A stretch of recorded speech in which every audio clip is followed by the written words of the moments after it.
அழகான காட்டில குட்டி யானை முத்து வாழ்ந்து வந்தது.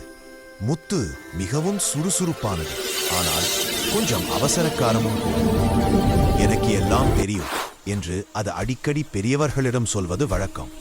ஒரு நாள் காட்டில் பெரிய திருவிழா நடந்தது. எல்லா விலங்குகளும் அழகாக அலங்கரித்து வந்தன. முத்துவும் அந்த திருவிழாவுக்கு போக ஆசைப்பட்டது. ஆனால் அதன் அம்மா, முத்து மெதுவாக போ, வழியில் கவனமாக இரு என்று சொன்னாள். முத்து கேட்கவில்லை. எனக்கு பயமில்லை என்று சொல்லி வேகமாக ஓடியது. ஓடும்போது ஒரு சிறிய முயல் சிக்கலில் விழுந்தது. ஒரு பள்ளத்தில் அதன் கால் சிக்கிக் கொண்டது. முயல் அழுதது. யானையே, தயவு செய்து உதவுங்க. முத்து சிறிது நேரம் யோசித்தது. நான் நின்றால் திருவிழாவுக்கு தாமதமாகிவிடுமே என்று நினைத்தது.